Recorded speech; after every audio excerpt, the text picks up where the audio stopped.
Hey everyone, and welcome back. I'm Sikin, and today we are in the T-34-3.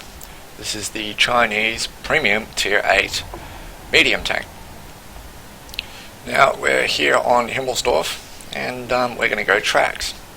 As you can see with the matchup, 43% chance to win, and it doesn't look like we have the best of matchups. The E1 will definitely prove problematic, so will the T-54, M53 is not going to have that much of a good of a game, and so forth. So I've decided to come this side of the map, and that's because the gun depression on this tank is not very good. So going hill or anywhere in particular where I can get tied down is not going to be a good idea because of this 122mm gun. Its reload on this tank, I've got it down to about 11.5 seconds. Oh, just over 11 seconds, sorry. And that's not very good. Now, you'll find on most heavy tanks that the reload on this gun, using this gun, is a lot lower, such as the 110, IS-6, IS-3. It just doesn't compare. So, this gun doesn't perform very well. Because of that, I've found it very difficult to get a mastery tanker in this badge. The AMX 1390 is charging us. He's a unicorn, so he's a very good player. We've got to be very careful of him. Put one shot into him, and with the auto aim, we give it some lead, letting go of the target, and finishing him off. So their best player on their team is now out of the picture. And we give a little bit of banter.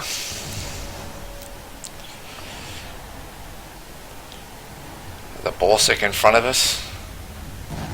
Gun takes quite a long time to aim. Have to make sure that our shots go through. We've landed 3 so far, and we're sitting on 870 damage. We're going to risk it. We risk it and we put it, but we know that his reload is about 4 or 5 seconds longer than ours, so we're going to take the opportunity. We're going to go after him. We have to get away from this T-54. M53 takes a shot at us, no doubt. Decide to go after the Jagdpanther, but the IS-6 looks low enough that we can put pressure on him. We've been spotted, definitely from the hill. Now this Jagdpanther's come forward. He's on a lot lower HP than we thought. We snapshot and finish him off. That was a fluke, if ever there was any. The AMX 12T was last spotted over here. We're going to go searching for him. No doubt there he is. We're going to be as aggressive as possible.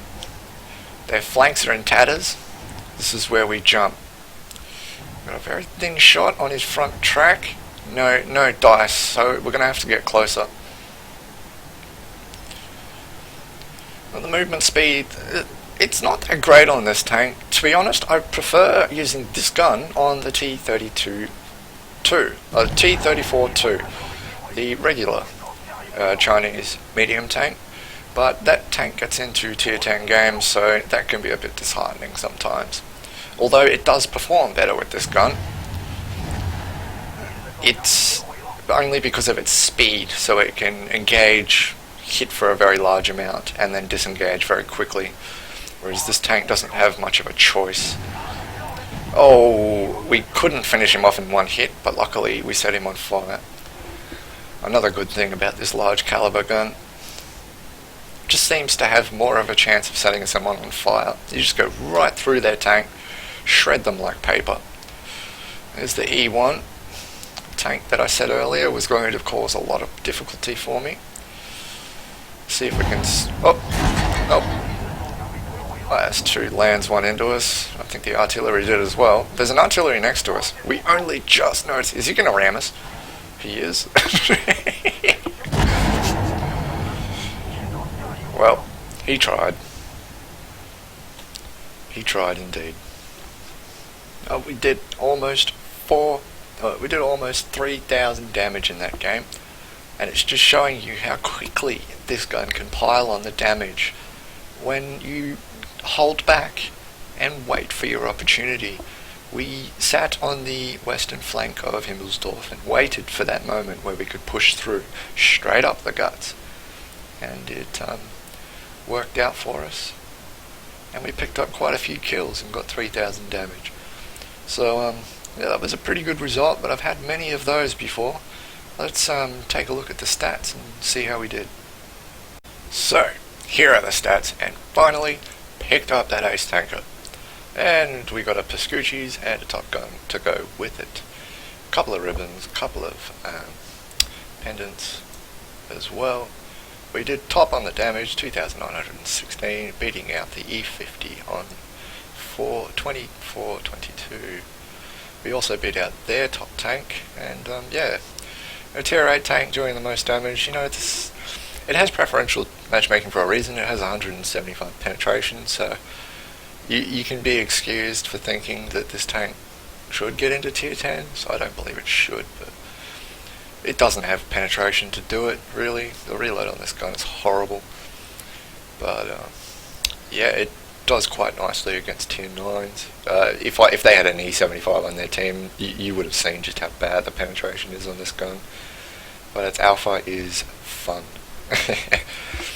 Yeah, out of the 100,000 that we earned, we made 90, which is excellent. We didn't fire any premium at all, which is perfect.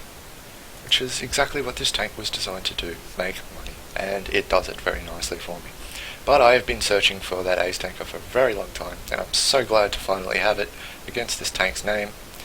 My rating in this tank has started to go up, and it was only a matter of time until I got the ace tanker in this tank, to be honest. I'm starting to really learn that it's not so much about how you play your tank in combat, but more or less how you play it once you're in the right position.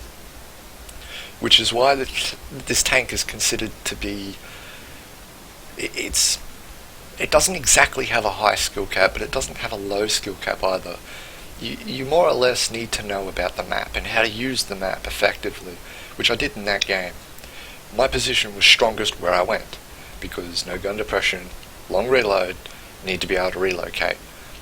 And I put myself in a position to do that, and all 3 points ticked, and I exploded into the game. And that's just what you need to do in this tank.